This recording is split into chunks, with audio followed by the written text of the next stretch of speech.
Hello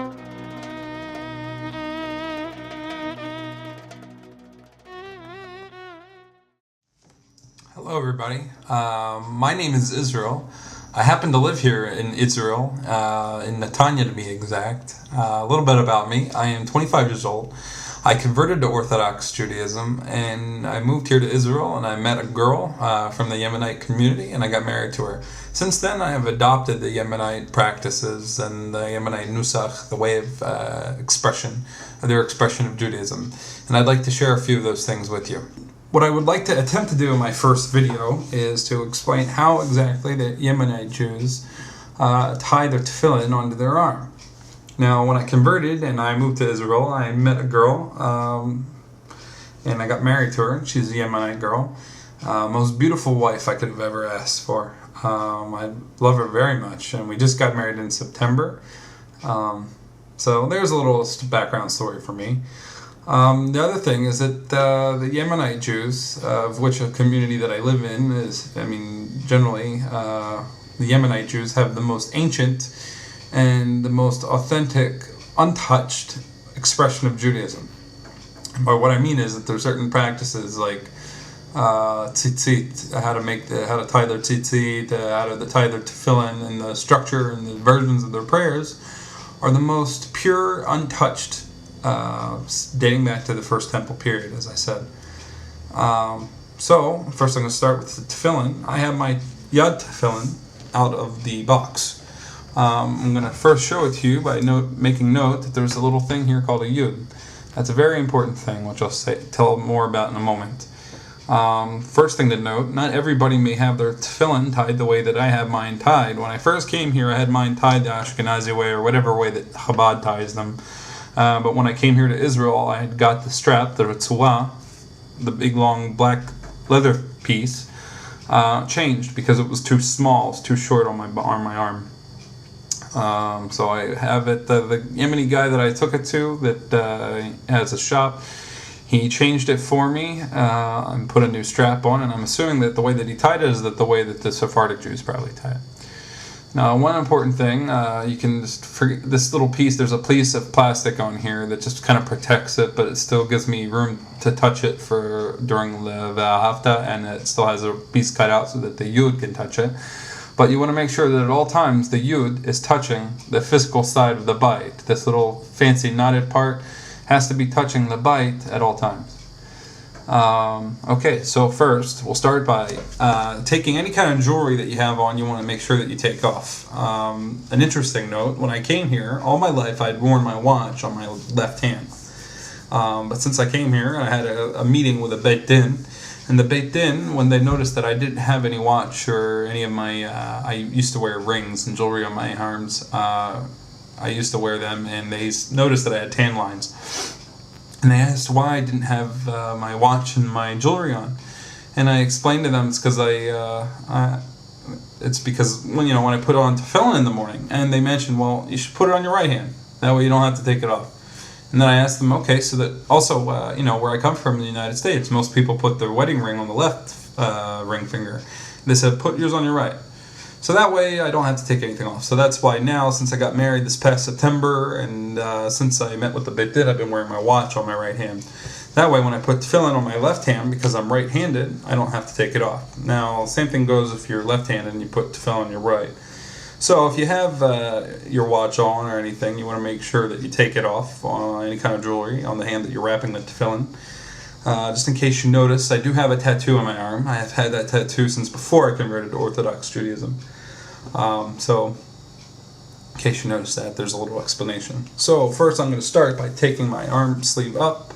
I'm going to put the tefillin, I'm going to make a big nice loop, put it on my arm, like that. I'm going to put it about 75% the way up my arm, towards the inside part of my arm, so I can clench it so that the bite always has to be touching or pointing towards your heart.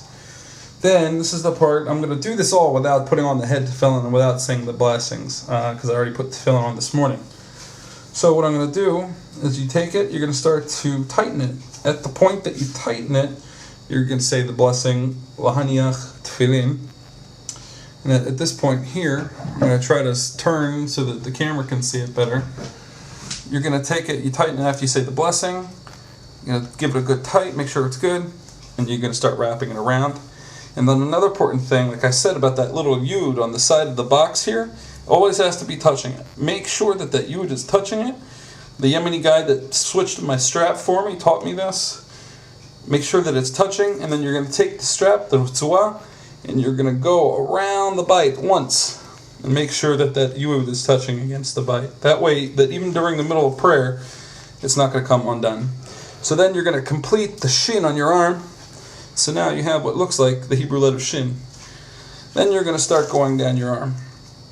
This first strap here doesn't count for just the 7 that you need to have along your forearm. You're going to go 7 times. 1, 2, 3, 4, 5, 6, 7. So you'll notice, not counting this one, I have 1, 2, 3, 4, 5, 6, 7 straps. You want to make sure that whenever you put on tefillin, that the 7th strap doesn't go past your wrist bone. Another thing that's important to note, that to make sure that your tefillin is kosher, or that you put it on the right way, is that you take your 2 fingers like this, put it between your bite, make your arm like you're making a muscle, put it in, and put your 2 fingers in between the bite and your joint. If you have enough space to fit your 2 fingers without having to force them in, then you know you have your tefillin on the right way.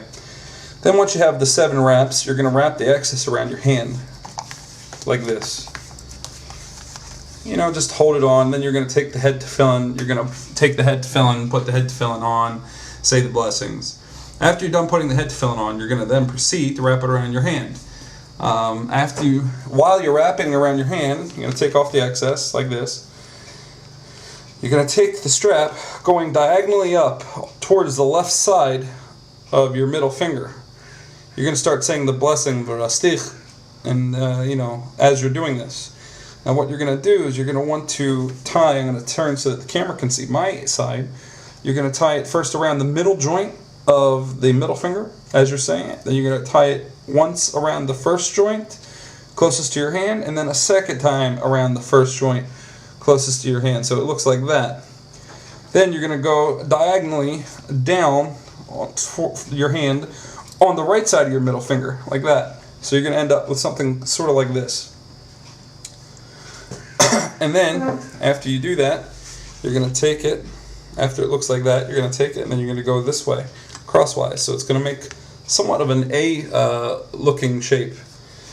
And wrap it up until you got the rest, and then you're going to just take the excess and you're going to wrap it through the middle, push it through. I typically do that. You have a little bit of excess, and then it's going to look like this. The Yemeni guy that switched my strap, my tzua, my tefillin, told me that after he taught me how to do that, put the tefillin on like this, he taught me that the 3 straps around your middle finger, according to the Yemenite tradition, represent the 3 patriarchs, Abraham, Isaac, and Jacob.